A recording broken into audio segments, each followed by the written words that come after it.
Bonjour à toutes et à tous. Aujourd'hui, on s'intéresse à la conception d'un microprocesseur. Évidemment, un microprocesseur extrêmement simple, mais qui correspond à peu près, même s'il est limité, à ce que l'on peut trouver dans certains microcontrôleurs.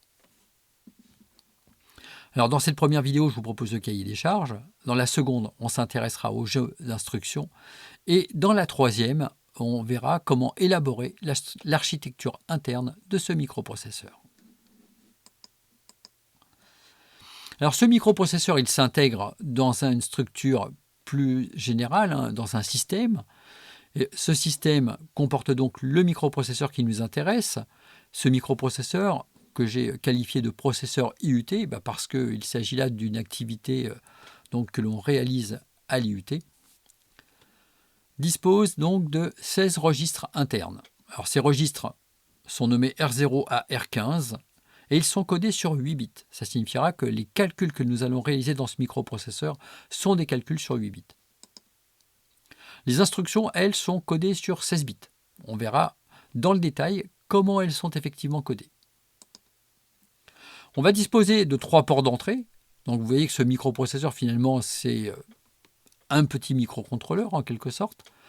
Dans ces 3 ports d'entrée, on va disposer d'un premier port qui concernera l'accès direct à un bouton poussoir, et puis 2 autres ports qui nous permettront d'accéder à 8 switches, donc 8 switches en interne ou en externe à la carte qui va être utilisée, on le verra par la suite.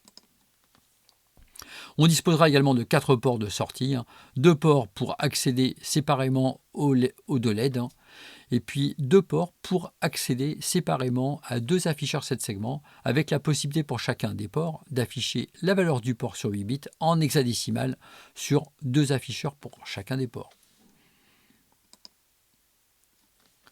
Dans ce système, on trouve également une mémoire de programme. Cette mémoire de programme, elle dispose d'un espace adressable sur 14 bits.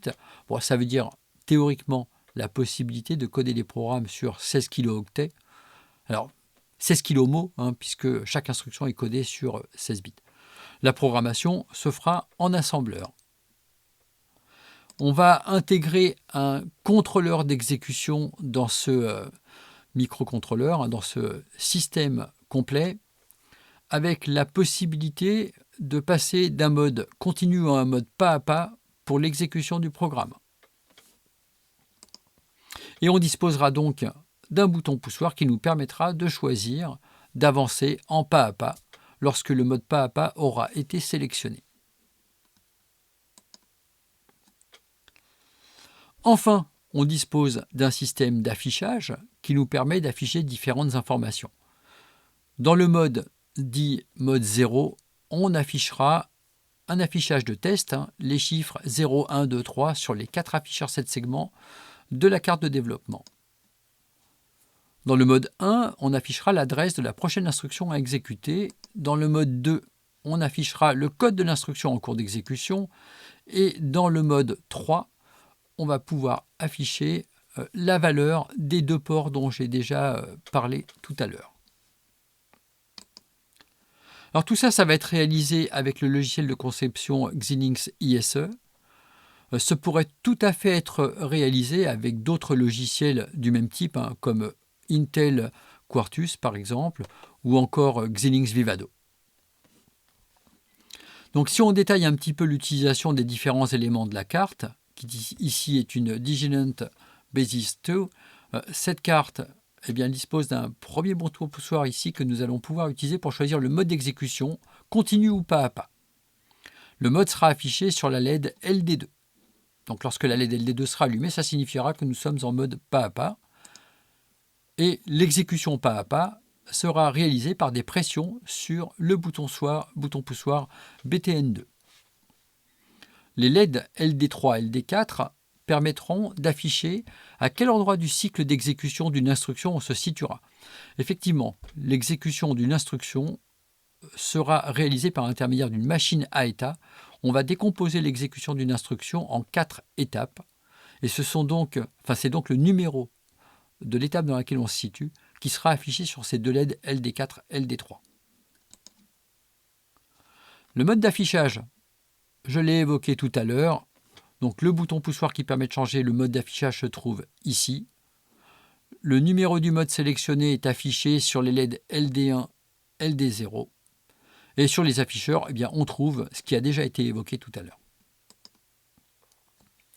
Les ports du processeur, en sortie, on dispose de deux LED, LD6, LD7. Et puis, on dispose également de DISP 1, DISP 2 pour pouvoir accéder donc directement à l'afficheur.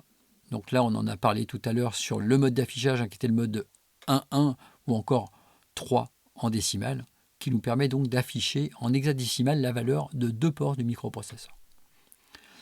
Enfin, pour ce qui concerne les entrées, on dispose d'un bouton poussoir et également de 8 switches internes. Les 8 switches externes ne sont pas représentés ici, mais peuvent être connectés sur ces deux ports d'extension qui se trouvent ici sur la carte Basis 2. Voilà, c'est la fin de cette première vidéo. Dans la prochaine, on s'intéresse au jeu d'instruction du microprocesseur. Bon, si vous avez apprécié cette vidéo, pensez à le dire. Et puis si vous avez des questions, des remarques, vous pouvez les faire. Par la suite, j'ajouterai dans la zone de commentaires des références à des documents de travail qui seront utilisés durant les séances de travaux pratiques réalisées à l'IUT Nantes, donc dans la formation Budget E2I. Merci d'avoir suivi cette vidéo et à bientôt pour d'autres vidéos sur ce sujet.